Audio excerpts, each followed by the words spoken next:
Hello दोस्तों। इस video में हम क्लास 10th फिजिक्स मानव नेत्र तथा रंग बिरंगा संसार अध्याय से 50 महत्वपूर्ण प्रश्न और उत्तर को आसान भाषा में विस्तार से समझेंगे। सबसे पहले 1 से 25 तक के प्रश्नों को आसान भाषा में समझेंगे, उसके बाद 5 रोचक और जिज्ञासापूर्ण प्रश्न पूछें और उसका उत्तर लास्ट में बताएं, ताकि दर्शक लास्ट तक रुके रहें। तो दोस्तों, आज की ये चर्चा वाकई बहुत ही खास होने वाली है। हाँ बिल्कुल। और शुरुआत में ही मैं ये बता दूं कि हम सिर्फ रटने वाले नहीं हैं। मतलब ये जो डीप डाइव है, ये बोर्ड परीक्षा जैसे नीट या जेईई के बेसिक्स तो क्लियर करेगा ही, लेकिन साथ ही हमारे आसपास के जो रोजमर्रा के चमत्कार है ना, उनको भी समझने में मदद करेगा। तो हम हर एक प्रश्न को बिल्कुल वैसे ही पढ़ेंगे जैसे वो स्रोत में है, और फिर उसे बहुत आसान उदाहरणों से खोलेंगे। ये बहुत सही अप्रोच रहेगी। तो चलिए शुरू करते हैं हमारे प्राकृतिक कैमरे यानी आंख से। नंबर 1 पढ़ती हूँ। प्रश्न 1, मानव नेत्र क्या है? उत्तर, मानव नेत्र एक अत्यंत सुग्राही ज्ञानेंद्रिय है जो हमें इस अद्भुत संसार को देखने योग्य बनाती है। यहाँ जो शब्द है ना, सुग्राही, इसका मतलब होता है बहुत ज्यादा संवेदनशील। अच्छा, मतलब एकदम सेंसिटिव है ना? बिल्कुल सही। हमारी आंखें प्रकाश की एक छोटी सी किरण पर भी तुरंत रिएक्शन देती हैं। अब प्रश्न नंबर 2 देखते हैं। प्रश्न 2, कॉर्निया या स्वच्छ मंडल किसे कहते हैं? उत्तर, नेत्र के अग्रभाग पर एक पारदर्शी झिल्ली होती है जिसे कॉर्निया कहते हैं। तो ये कॉर्निया मतलब किसी कार की हेडलाइट पर जो ट्रांसपेरेंट प्लास्टिक कवर होता है ना, बिल्कुल वैसा ही काम करता है शायद, अंदर के बल्ब को बचाने के लिए। अरे वाह, ये बहुत ही सटीक एनालॉजी दी है। ये रक्षक तो है ही, लेकिन इसका एक और बड़ा काम है जो प्रश्न 3 में है। मैं पढ़ती हूँ। प्रश्न 3, नेत्र में प्रकाश किरणों का अधिकांश अपवर्तन कहाँ होता है? उत्तर, कॉर्निया के बाहरी पृष्ठ पर। यहाँ अपवर्तन का सीधा सा अर्थ है प्रकाश का मुड़ना। अपवर्तन मतलब रिफ्रैक्शन ना? हाँ, रिफ्रैक्शन। जब रोशनी हवा से आंख के अंदर तरल पदार्थ में जाती है तो वो मुड़ जाती है। ये कैमरे के उस पहले लेंस की तरह है जो रोशनी को इकट्ठा करना शुरू करता है। ओहो, अच्छा। तो रोशनी कॉर्निया से अंदर तो आ गई, लेकिन कितनी रोशनी अंदर आनी चाहिए, ये कौन तय करता है? इसके लिए हमारे पास प्रश्न नंबर 4 और 5 हैं। प्रश्न 4, परितारिका क्या है? उत्तर, परितारिका एक गहरा पेशीय डायफ्राम है जो पुतली के साइज को नियंत्रित करता है। और प्रश्न 5, पुतली का क्या कार्य है? उत्तर, पुतली नेत्र में प्रवेश करने वाले प्रकाश की मात्रा को नियंत्रित करती है। मतलब ये तो एकदम कैमरे के अपर्चर की तरह हो गया ना? एकदम सही। हमारी आंख का जो रंगीन हिस्सा होता है, जैसे किसी की आंखें भूरी होती हैं, किसी की नीली, वो रंग परितारिका यानी आइरिस का ही होता है। और उसके बीच में जो काला सा छेद होता है वो पुतली है। तेज रोशनी में परितारिका सिकुड़कर पुतली को छोटा कर देती है। अच्छा, तो ऐसा क्यों होता है? मेरा मतलब है, जब हम बाहर तेज धूप से अचानक किसी अंधेरे सिनेमा हॉल में जाते हैं तो कुछ देर के लिए सब कुछ एकदम काला क्यों हो जाता है? हाँ, यही हमारा प्रश्न 9 भी है। देखिए, धूप में पुतली बहुत छोटी हो चुकी थी। अब अंधेरे कमरे में उसे वापस बड़ा होने में, मतलब फैलने में कुछ सेकंड लगते हैं। जैसे जैसे खिड़की का पर्दा हटाने में थोड़ा टाइम लगता है। बिल्कुल, एकदम वही बात है। और मैं यहाँ एक एग्जाम टिप दे दूं। परीक्षा की दृष्टि से परितारिका और पुतली के कार्य अक्सर 1 या 2 नंबर के प्रश्न में पूछे जाते हैं, तो इसे अच्छे से समझ लें बच्चे। हाँ, ये तो बहुत जरूरी पॉइंट है। अच्छा, तो अब प्रकाश फोकस कैसे होता है? उसके लिए प्रश्न 6 है। प्रश्न 6, अभिनेत्र लेंस क्या है? उत्तर, यह एक रेशेदार जेली जैसे पदार्थ का बना होता है जो प्रकाश को रेटिना पर फोकस करता है। जेली जैसा लेंस। हम जब भी लेंस सुनते हैं तो कांच का सख्त टुकड़ा याद आता है। ये जेली जैसा क्यों है? अगर वो कांच की तरह सख्त होता तो अपना आकार नहीं बदल पाता ना। जेली जैसा होने के कारण ये अपनी मोटाई बदल सकता है। और ये प्रकाश को कहाँ फोकस करता है? प्रश्न 7 में लिखा है। प्रश्न 7, दृष्टिपटल या रेटिना क्या है? उत्तर, यह एक कोमल सूक्ष्म झिल्ली है जो प्रकाश सुग्राही पर्दे की भांति कार्य करती है। रेटिना मतलब जैसे सिनेमा की स्क्रीन होती है जिस पे बाहर की फिल्म चल रही है। सही पकड़ा। लेकिन एक बड़ा ट्विस्ट है यहाँ। रेटिना पर जो तस्वीर बनती है वो हमेशा उल्टी और वास्तविक होती है। हैं? क्या बात कर रहे हैं? अगर तस्वीर उल्टी बनती है तो हमें दुनिया सीधी कैसे दिखाई देती है यार? यहीं तो दिमाग का काम शुरू होता है। इसके लिए प्रश्न 8 है। प्रश्न 8, दृक् तंत्रिका का क्या कार्य है? उत्तर, यह रेटिना पर बनने वाले विद्युत सिग्नलों को मस्तिष्क तक पहुंचाती है। हमारा मस्तिष्क इतना तेज है कि वो सिग्नलों को प्रोसेस करके उस उल्टी छवि को सीधा कर देता है। वाकई ये तो किसी जादू से कम नहीं है। और आंख के आकार के लिए प्रश्न 10 है। प्रश्न 10, नेत्र गोलक का आकार क्या है? उत्तर, ये लगभग गोलाकार होता है और इसका व्यास लगभग 2.3 सेंटीमीटर होता है। मतलब एक पिंग पोंग बॉल के बराबर। अच्छा, तो अब हमने इस प्राकृतिक कैमरे का हार्डवेयर तो समझ लिया। अब इसके ऑटो फोकस सिस्टम की तरफ बढ़ते हैं। हाँ, भौतिकी में इसे समंजन क्षमता कहते हैं। मैं प्रश्न 11 पढ़ती हूँ। प्रश्न 11, समंजन क्षमता क्या है?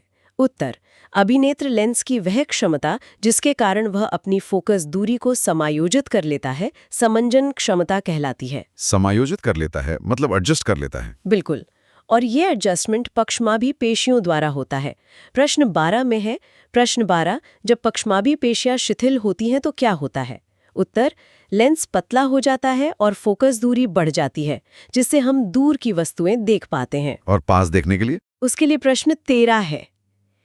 प्रश्न 13, जब पक्षमाभी पेशियां सिकुड़ती हैं तो क्या होता है?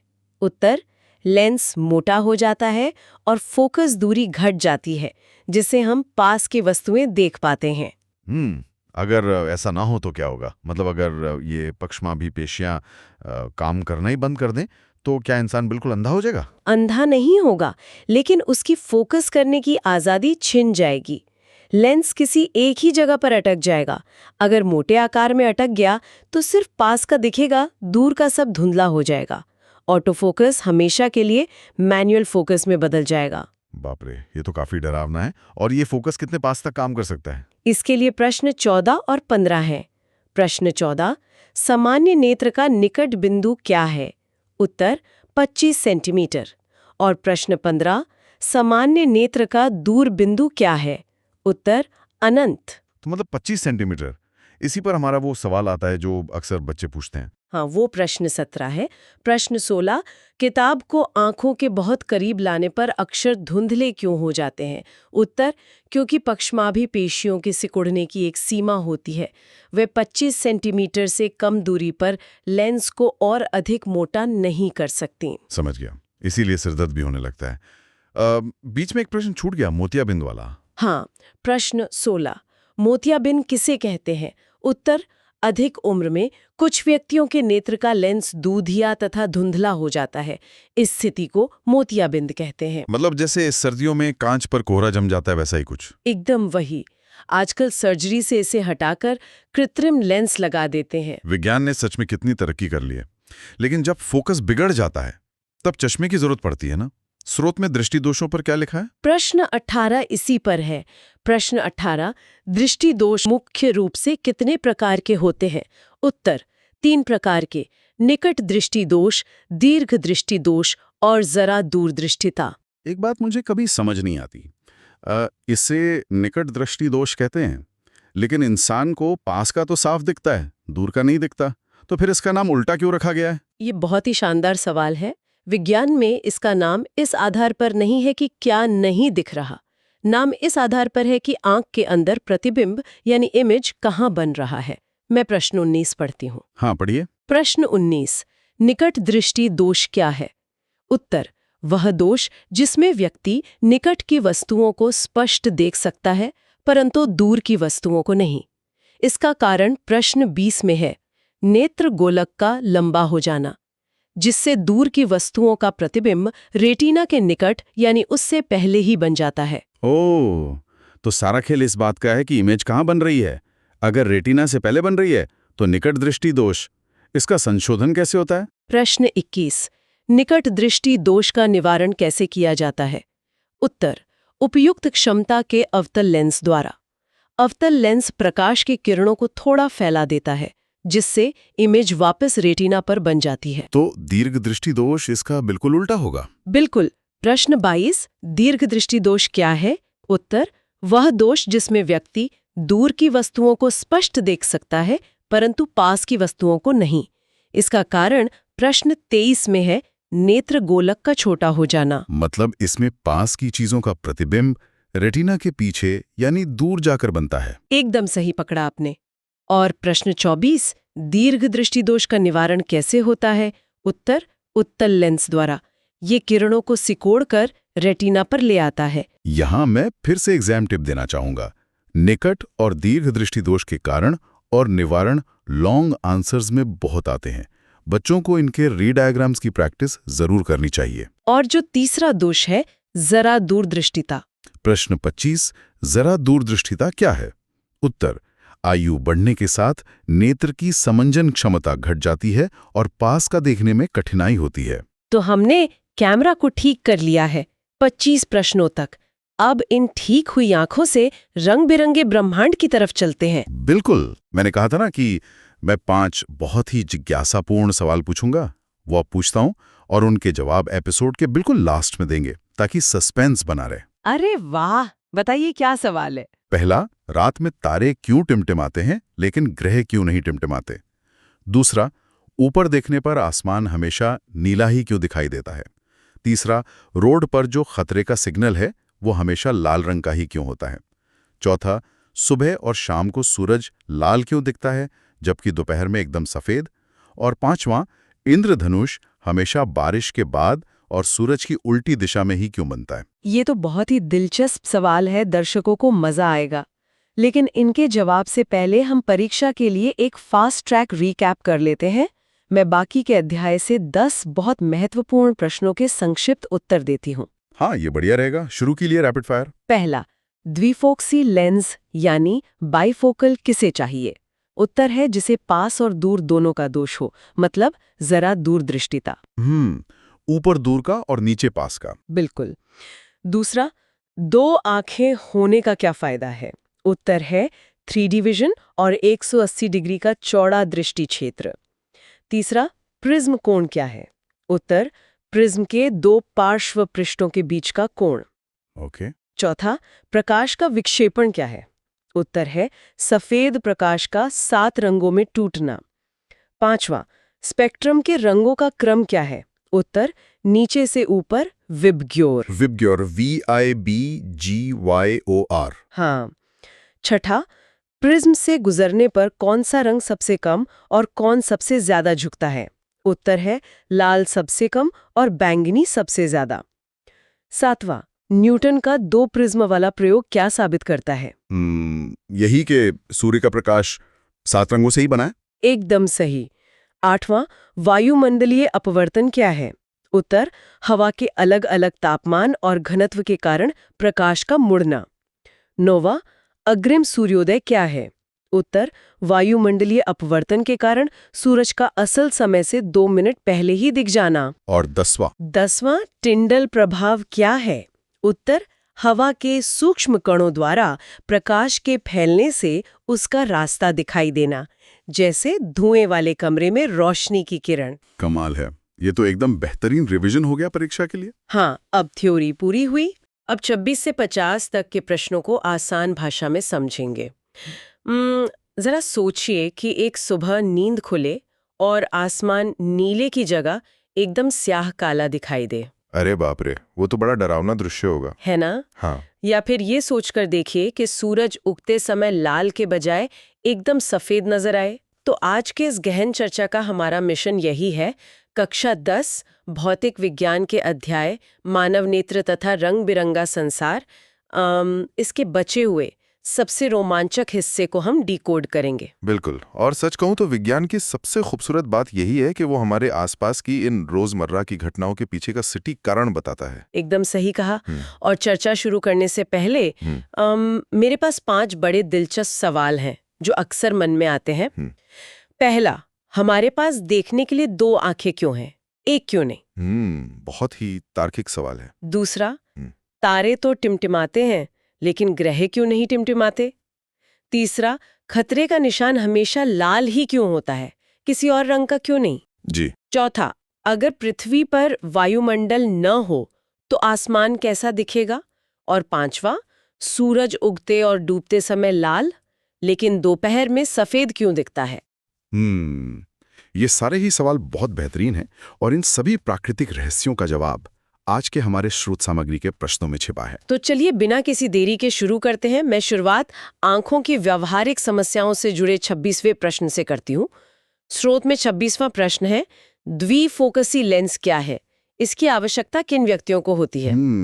और इसका उत्तर लिखा है, कभी कभी किसी व्यक्ति के नेत्र में निकट दृष्टि तथा दूर दृष्टि दोनों ही प्रकार के दोष होते हैं, उन्हें द्विफोकसी लेंस की आवश्यकता होती है।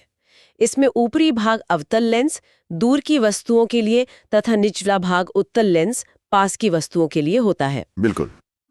यहाँ मेरा सवाल है कि ऐसा क्यों होता है?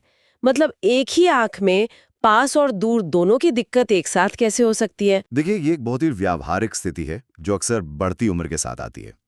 जैसे जैसे उम्र बढ़ती है ना, आंखों के अंदर की मांसपेशियां अपनी लचक खोने लगती हैं। अच्छा। हाँ, और इस वजह से आंख न तो दूर की चीजों पर फोकस कर पाती है और न ही पास की चीजों पर।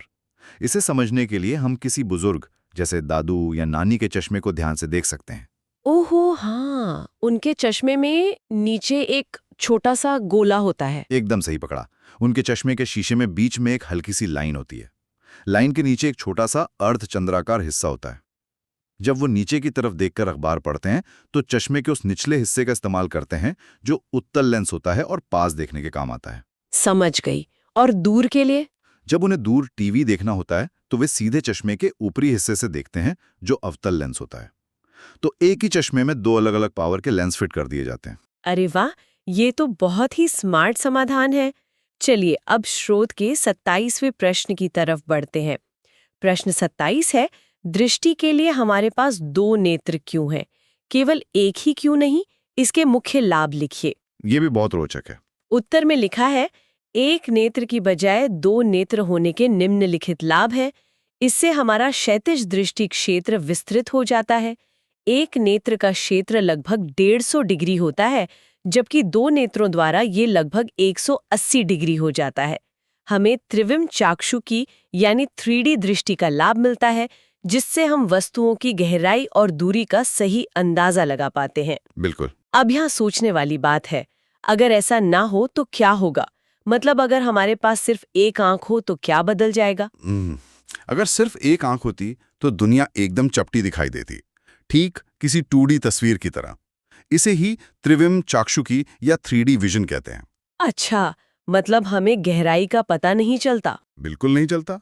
इसे परखने के लिए एक आसान सा प्रयोग किया जा सकता है। एक आंख बंद करके सुई में धागा डालने की कोशिश की जाए। उफ, वो तो वैसे ही बहुत मुश्किल काम है। हाँ, पर एक आंख से लगभग नामुमकिन हो जाता है। धागा सुई के छेद के पास तो दिखेगा, लेकिन वो छेद के आगे हैं या पीछे, इसका सटीक अंदाजा नहीं लगेगा। हमारी दोनों आंखें चेहरे पर थोड़ी दूरी पर होती हैं, इसलिए वे एक ही वस्तु की दो अलग-अलग एंगल से तस्वीरें खींचती हैं। ओहो, और फिर हमारा दिमाग उन दोनों को मिला देता है। एकदम सही। हमारा मस्तिष्क उन दोनों को मिलाकर एक 3D तस्वीर बनाता है। इसके अलावा जो दृष्टि क्षेत्र वाली बात थी, एक आंख से हम केवल 150 डिग्री तक देख सकते हैं, लेकिन दोनों आंखों से हमारा क्षेत्र 180 डिग्री हो जाता है। मतलब हम अगल बगल का भी ज्यादा साफ देख पाते हैं। बहुत खूब। चलिए अब 28वें प्रश्न पर आते हैं, जो एक न्यूमेरिकल है। मैं पढ़ती हूँ प्रश्न 28। किसी निकट दृष्टि दोष से पीड़ित व्यक्ति का दूर बिंदु नेत्र के सामने 80 सेंटीमीटर दूरी पर है। इस दोष को संशोधित करने के लिए आवश्यक लेंस की प्रकृति तथा क्षमता क्या होगी? ये एक महत्वपूर्ण गणितीय प्रश्न है। स्रोत में उत्तर है, निकट दृष्टि दोष के संशोधन के लिए अवतल लेंस की आवश्यकता होती है। यहाँ वस्तु की दूरी u बराबर -अनंत तथा प्रतिबिंब की दूरी v बराबर -80 सेंटीमीटर यानी -0.8 मीटर है। लेंस सूत्र से गणना करने पर फोकस दूरी -0.8 मीटर आती है। लेंस की क्षमता p बराबर 1f निकालने पर यह -1.25 डायोप्टर आती है। अतः आवश्यक लेंस अवतल होगा और क्षमता -1.25 डायोप्टर होगी। जी। परीक्षा में इससे कैसे प्रश्न आते हैं और छात्रों को बिना उलझे किन बातों का ध्यान रखना चाहिए? परीक्षा के नजरिए से ये प्रश्न बहुत अहम है। अगर हम इसे आसान भाषा में समझें तो यहाँ पूरा खेल चिन्ह परिपाटी यानी साइन कन्वेंशन का है। ठीक है, अवतल लेंस और भौतिक विज्ञान के नियम के अनुसार अवतल लेंस की फोकस दूरी हमेशा माइनस में होती है, इसलिए अंतिम उत्तर में माइनस का चिन्ह लगाना बहुत जरूरी है। अच्छा, और वो सेंटीमीटर को मीटर में बदलने वाली बात। हाँ, वो दूसरी सबसे बड़ी गलती है जो अक्सर होती है। क्षमता निकालते समय फोकस दूरी हमेशा मीटर में होनी चाहिए। स्रोत में भी 80 सेंटीमीटर को -0.8 मीटर में बदला गया है। अंत में बस डायोप्टर यूनिट लिखना ना भूलें। बिल्कुल। अवतल मतलब माइनस, सेंटीमीटर को मीटर में बदलना और इकाई डायोप्टर। बेहतरीन परीक्षा टिप। चलिए अब हम स्रोत में प्रिज्म की तरफ बढ़ते हैं। मैं 29, 30 और 31वां प्रश्न क्रम से पढ़ती हूँ। जी पढ़िए। प्रश्न 29 है, कांच का त्रिभुज प्रिज्म क्या होता है, इसकी संरचना बताइए। उत्तर है, कांच का त्रिभुज प्रिज्म एक पारदर्शी माध्यम होता है जिसके 2 त्रिभुजाकार आधार तथा 3 आयताकार पार्श्व पृष्ठ होते हैं जो एक दूसरे पर झुके होते हैं। प्रश्न 30, प्रिज्म कोण से क्या तात्पर्य है। उत्तर है, प्रिज्म के 2 पार्श्व फलकों के बीच के कोण को प्रिज्म कोण कहते हैं। ठीक है। और प्रश्न 31 है, विचलन कोण किसे कहते हैं। उत्तर है, प्रिज्म की विशेष आकृति के कारण निर्गत किरण आपतित किरण की दिशा से एक कोण बनाती है। इस कोण को विचलन कोण कहते हैं। यहाँ ये विचलन कोण या निर्गत किरण जैसे शब्द बड़े तकनीकी लगते हैं। आसान भाषा में इसका क्या मतलब है? इसे समझने के लिए प्रिज्म की कल्पना एक कांच के छोटे से तंबू यानी टेंट की तरह करनी चाहिए। कांच का तंबू, ठीक है। तंबू के आगे पीछे त्रिकोण होते हैं और साइड की दीवारें आयताकार होती हैं जो ऊपर झुकी हुई होती हैं।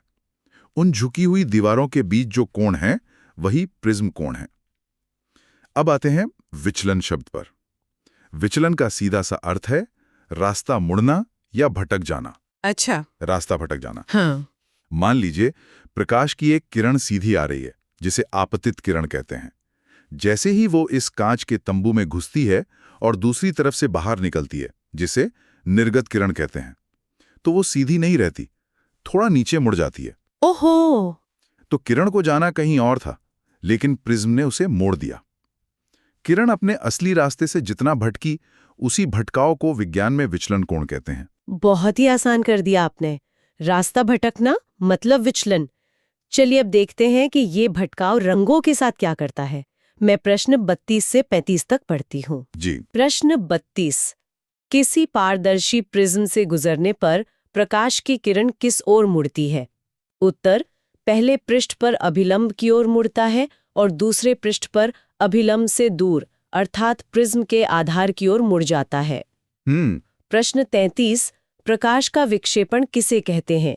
उत्तर, श्वेत प्रकाश के अपने 7 रंगों की पट्टी में विभाजित होने की प्रक्रिया को प्रकाश का विक्षेपण कहते हैं। बिल्कुल। प्रश्न 34, स्पेक्ट्रम क्या है, रंगों का क्रम लिखिए।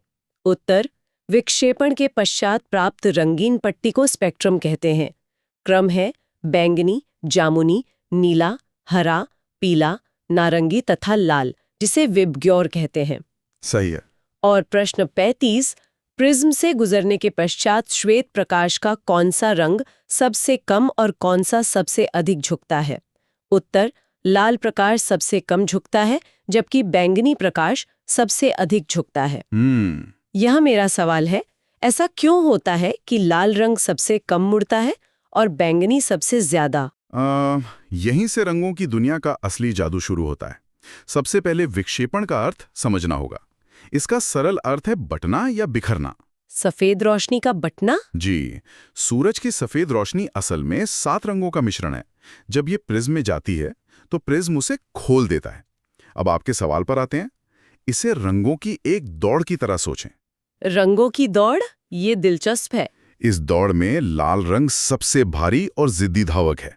उसकी तरंग दैर्घ्य यानी वेवलेंथ सबसे अधिक होती है। अच्छा, तो जिद्दी होने का क्या फायदा होता है? फायदा यह है कि जब वो प्रिज्म से गुजरता है तो कांच उसे ज्यादा मोड़ नहीं पाता। लाल रंग लगभग सीधे बहुत कम मुड़कर निकल जाता है। ओहो, और बैंगनी रंग?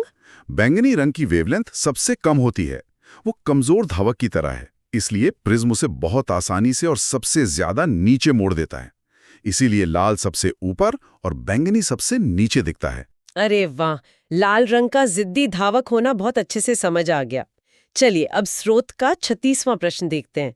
प्रश्न 36, आइजैक न्यूटन ने यह प्रमाणित करने के लिए क्या प्रयोग किया कि सूर्य का प्रकाश 7 रंगों से मिलकर बना है? ये विज्ञान के इतिहास का बहुत शानदार प्रयोग है। उत्तर में लिखा है, न्यूटन ने एक प्रिज्म से सूर्य का स्पेक्ट्रम प्राप्त किया और फिर एक दूसरा समान प्रिज्म पहले प्रिज्म के सापेक्ष उल्टी स्थिति में रखा।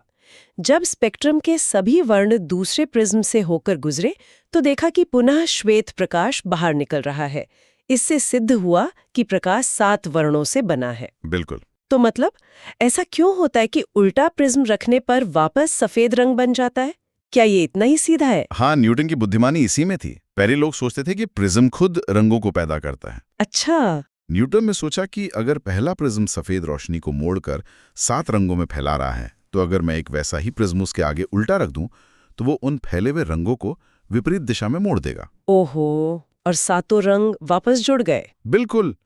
उल्टे रखे हुए दूसरे प्रिज्म ने उन 7 रंगों को पकड़कर वापस एक ही बिंदु पर मिला दिया, जिससे वे फिर से सफेद रोशनी बन गए। मतलब पहला प्रिज्म रोशनी को बिखेरता है और दूसरा उसे वापस जोड़ देता है। कमाल है।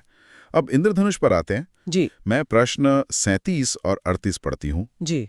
प्रश्न 37, इंद्रधनुष क्या है? यह आकाश में सदैव किस दिशा में बनता है? उत्तर, इंद्रधनुष वर्षा के पश्चात जल के सूक्ष्म कणों द्वारा प्रकाश के विक्षेपण के कारण दिखाई देने वाला प्राकृतिक स्पेक्ट्रम है। यह सदैव सूर्य की विपरीत दिशा में बनता है। प्रश्न 38, प्रकृति में इंद्रधनुष के बनने की प्रक्रिया को समझाइए। उत्तर, वर्षा की बूंदें छोटे प्रिज्मों की भांति कार्य करती हैं। प्रकाश बूंदों में प्रवेश करता है, अपवर्तित तथा विक्षेपित होता है। इसके पश्चात बूंद के भीतर आंतरिक परावर्तन होता है और बूंद से बाहर निकलते समय पुनः अपवर्तित होता है। जी। परीक्षा के लिए छात्र इतने भारी शब्दों में उलझ जाते हैं, इसे कैसे याद रखें? बहुत आसान है। पानी की बूंद कैसे एक छोटे प्रिज्म का काम करती है, इसे बस 3 चरणों में याद रखें। पहला चरण, रोशनी का बूंद के अंदर जाना और 7 रंगों में बंटना। ठीक है, यानी विक्षेपण। हाँ। दूसरा और सबसे महत्वपूर्ण चरण, रोशनी बूंद को पार करके बाहर नहीं निकलती, बल्कि अंदरूनी दीवार से टकराकर वापस मुड़ जाती है। अच्छा, इसी को आंतरिक परावर्तन कहते हैं? एकदम सही। परीक्षा में ये शब्द लिखना जरूरी है, आंतरिक परावर्तन। और तीसरा चरण, रोशनी का बूंद से बाहर निकलना। चूंकि रोशनी टकराकर वापस लौट रही है, इसीलिए इंद्रधनुष हमेशा सूरज के विपरीत दिशा में बनता है। बहुत ही स्पष्ट। अब हम वायुमंडलीय अपवर्तन की तरफ चलते हैं। प्रश्न 39, वायुमंडलीय अपवर्तन किसे कहते हैं? उत्तर है, वायुमंडल के अलग अलग भागों का तापमान और घनत्व अलग होने के कारण अपवर्तनांक क्रमिक रूप से बदलता है। इस असमान माध्यम के कारण प्रकाश के अपवर्तन को वायुमंडलीय अपवर्तन कहते हैं। हवा तो पारदर्शी होती है, फिर वो रास्ता कैसे मोड़ती है? इसे ऐसे समझिए, क्या सर्दियों में अलाव या किसी गर्म सड़क के ऊपर हवा को देखा है? सामने की चीजें हिलती भी लगती हैं। हाँ, बिल्कुल झिलमिलाती हुई दिखती हैं। ऐसा इसलिए होता है क्योंकि आग के ठीक ऊपर की हवा गर्म और हल्की होती है और उसके ऊपर की हवा ठंडी और भारी। जब रोशनी इन अलग अलग हवा की परतों से गुजरती है तो रास्ता मुड़ जाता है। अपवर्तन का मतलब ही है रास्ता मुड़ना। अच्छा। पूरी पृथ्वी का वायुमंडल ऐसा ही है। अंतरिक्ष से आती रोशनी हवा की परतों से बार बार मुड़ती है, जिसे वायुमंडलीय अपवर्तन कहते हैं। समझ गई। और इसी से जुड़े हैं 40 और 41वें प्रश्न। मैं पढ़ती हूँ। प्रश्न 40, तारे क्यों टिमटिमाते हैं? उत्तर है, तारों का प्रकाश जब पृथ्वी के वायुमंडल में प्रवेश करता है तो लगातार अपवर्तित होता है। वायुमंडल की अस्थिर अवस्थाओं के कारण तारे की आभासी स्थिति निरंतर बदलती रहती है, जिससे तारे टिमटिमाते हैं। जी। प्रश्न 41, व्याख्या कीजिए कि ग्रह क्यों नहीं टिमटिमाते? उत्तर है, ग्रह पृथ्वी के बहुत पास हैं, इसलिए उन्हें विस्तृत प्रकाश स्रोत माना जा सकता है। सभी बिंदुओं से आने वाले प्रकाश की मात्रा में कुल परिवर्तन का औसत 0 हो जाता है, जिससे टिमटिमाना समाप्त हो जाता है। अक्सर हम सोचते हैं कि जब दोनों आसमान में हैं, तो ऐसा क्यों होता है कि तारे टिमटिमाते हैं पर ग्रह नहीं? इसका पूरा रहस्य दूरी में है। तारे पृथ्वी से इतनी दूर हैं कि वे बस एक छोटे से बिंदु जैसे दिखते हैं। जैसे कोई छोटी मोमबत्ती। बिल्कुल। जब हवा हिलती है तो उस बिंदु से आती रोशनी कभी हम तक पहुंचती है, कभी मुड़कर कहीं और चली जाती है, इसीलिए वे टिमटिमाते हैं। और ग्रह? ग्रह पृथ्वी के बहुत करीब हैं। वे रोशनी के बड़े स्रोत हैं, जैसे एक बड़ी टॉर्च। अगर कुछ किरणें मुड़ भी जाएं, तो बाकी हमारी आंखों तक पहुंच ही जाती हैं। इसलिए ग्रह बिना टिमटिमाए चमकते हैं। क्या बात है! मोमबत्ती और टॉर्च वाला उदाहरण बेहतरीन है। अब आते हैं प्रश्न 42 और 43 पर। प्रश्न 42, अग्रिम सूर्योदय तथा विलंबित सूर्यास्त का क्या कारण है? उत्तर, वायुमंडलीय अपवर्तन के कारण सूर्य वास्तविक सूर्योदय से 2 मिनट पूर्व और सूर्यास्त के 2 मिनट पश्चात तक दिखाई देता है। प्रश्न 43, सूर्योदय तथा सूर्यास्त के समय सूर्य चपटा क्यों प्रतीत होता है? उत्तर, वायुमंडलीय अपवर्तन के कारण ऊपरी और निचले किनारों से प्रकाश का अपवर्तन असमान मात्रा में होता है, जिससे सूर्य चपटा दिखाई देता है। जी। अगर मैं सही समझ रही हूं, तो क्या हम हर दिन 2 मिनट पहले का सूरज देखते हैं? एकदम सही। ये बहुत रोमांचक है। सूरज अभी क्षितिज के नीचे ही होता है, लेकिन अपवर्तन यानी रोशनी मुड़ने के कारण वो हमें ऊपर उठा हुआ दिखने लगता है। अरे वाह! मतलब वो असली सूरज नहीं होता। हाँ, वो एक आभासी सूरज होता है। और परीक्षा के लिए छात्रों को ये वायुमंडलीय अपवर्तन शब्द लिखना बहुत जरूरी है। सुबह 2 मिनट और शाम को 2 मिनट, कुल 4 मिनट का अंतर आ जाता है। कमाल है। अब हम प्रकाश के प्रकीर्णन यानी बिखरने पर आते हैं। प्रश्न 44, प्रकाश का प्रकीर्णन क्या है? उत्तर, जब प्रकाश किरणें धूल, धुएं, जल की बूंदों आदि से टकराती हैं तो सभी दिशाओं में फैल जाती हैं। इसे प्रकीर्णन कहते हैं। प्रश्न 45, टिंडल प्रभाव किसे कहते हैं? उत्तर, कोलाइडी कणों द्वारा प्रकाश के प्रकीर्णन को टिंडल प्रभाव कहते हैं। उदाहरण, धुएं भरे कमरे में छिद्र से प्रकाश आने पर मार्ग देखना। जी। और प्रश्न 46, प्रकीर्णित प्रकाश का रंग कणों के साइज पर कैसे निर्भर करता है? उत्तर, सूक्ष्म कण नीले प्रकाश को प्रकीर्णन करते हैं, बड़े कण लाल को। बिल्कुल। ये प्रकीर्णन और टिंडल प्रभाव जरा आसान भाषा में समझाएंगे? प्रकीर्णन का सीधा अर्थ है धूल धुएं से टकराकर रोशनी का बिखरना। बिखरना, ठीक है। मान लीजिए आप बंद कमरे में बैठे हैं और रोशनदान से धूप आ रही है। उस धूप में धूल के कण उड़ते हुए दिखते हैं ना? हाँ, बहुत साफ दिखते हैं। बस वे धूल के कण असल में रोशनी को बिखेर रहे होते हैं, जिससे हमें रोशनी का पूरा रास्ता दिखाई देने लगता है। विज्ञान में इसी खूबसूरत घटना को टिंडल प्रभाव कहते हैं। ओहो, रोज देखते बस नाम आज पता चला। चलिए आसमान के रंग की बात करते हैं। प्रश्न 47, स्वच्छ आकाश नीला क्यों होता है? उत्तर, वायुमंडल के कण नीले रंग को अधिक प्रबलता से प्रकीर्ण करते हैं, जिससे आकाश नीला दिखाई देता है। प्रश्न 48, यदि पृथ्वी पर वायुमंडल न होता तो आकाश कैसा प्रतीत होता? उत्तर, वायुमंडल न होने पर प्रकीर्ण नहीं होता, आकाश पूर्णतः काला प्रतीत होता। जी। जरा सोचिए, अगर ऐसा न हो, वायुमंडल ही न हो, तो क्या दिन में भी आसमान काला दिखेगा? जी हाँ, आसमान का अपना कोई रंग नहीं है। हवा के कण नीले रंग को सबसे ज्यादा बिखेरते हैं, लेकिन अगर हवा ही ना हो तो रोशनी को बिखेरने वाला कोई नहीं होगा। अच्छा, तो इसीलिए अंतरिक्ष यात्रियों को आसमान काला दिखता है? एकदम सही। उनके लिए वहां रोशनी बिखेरने के लिए कोई हवा नहीं है, इसलिए अंतरिक्ष स्याह काला दिखाई देता है। बहुत ही हैरान करने वाला सच। अब खतरे के रंग पर आते हैं। प्रश्न 49, खतरे के संकेत हमेशा लाल रंग के ही क्यों होते हैं? उत्तर, लाल रंग की तरंग दैर्ध्य सबसे अधिक होती है, जिससे ये कोहरे या धुएं में सबसे कम प्रकीर्ण होता है। क्या यही वही लाल रंग का जिद्दीपन है? बिल्कुल वही जिद्दी गिरावट। लाल रंग की वेवलेंथ ज्यादा होने के कारण वो धुएं या कोहरे में छोटे कणों से टकराकर बिखरता नहीं है, वो बिना बिखरे दूर तक सीधा जाता है। अच्छा, ताकि कोहरे में भी दिख जाए। हाँ, इसीलिए खतरे के निशान हमेशा लाल रखे जाते हैं। बहुत खूब।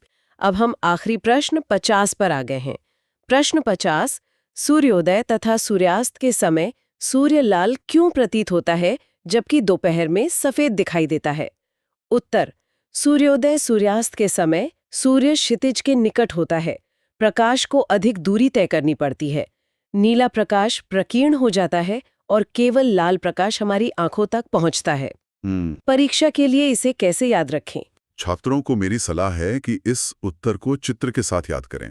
सुबह शाम सूरज दूर होता है तो रास्ते में कमजोर नीला रंग बिखर कर खत्म हो जाता है। और लाल रंग बच जाता है। हाँ, सिर्फ ताकतवर लाल रंग हमारी आंखों तक पहुंचता है। जबकि दोपहर में सूरज पास होता है तो कोई रंग बिखर नहीं पाता और सारे रंग मिलकर सफेद दिखते हैं। बहुत ही शानदार। तो चलिए अब एक क्विक रिकैप हो जाए। परीक्षा की दृष्टि से 10 सबसे सुपरहिट बिंदुओं का रैपिड फायर करते हैं। बिल्कुल, मैं ये दमदार पॉइंट बताता हूँ। पहला, नेत्र में अधिकांश अपवर्तन कहाँ होता है? कॉर्निया पर। दूसरा, पुतली का कार्य क्या है? प्रकाश की मात्रा को नियंत्रित करना। कॉर्निया और पुतली। तीसरा, निकट बिंदु कितना होता है? 25 सेंटीमीटर। चौथा, दूरदृष्टि दोष में कौन सा लेंस लगता है? उत्तल लेंस। याद रहेगा। पांचवां, स्पेक्ट्रम में सबसे कम कौन सा रंग झुकता है? जिद्दी लाल रंग। छठा, इंद्रधनुष किस दिशा में बनता है? हमेशा सूर्य के विपरीत। बिल्कुल। सातवां, तारे क्यों टिमटिमाते हैं? वायुमंडलीय अपवर्तन के कारण। आठवां, अग्रिम सूर्योदय में कितने समय का अंतर आता है? 2 मिनट। और आखिरी 2। नौवां, आकाश नीला क्यों है? नीले प्रकाश के प्रकीर्णन के कारण। और 10वां, खतरे के सिग्नल लाल क्यों होते हैं? क्योंकि लाल रंग का प्रकीर्णन सबसे कम होता है। बहुत ही सटीक रिवीजन। अब जल्दी से उन 5 सवालों पर वापस चलते हैं जो हमने शुरुआत में पूछे थे। मुझे लगता है जवाब अब साफ है। जी बिल्कुल। पहला, 2 आंखें क्यों?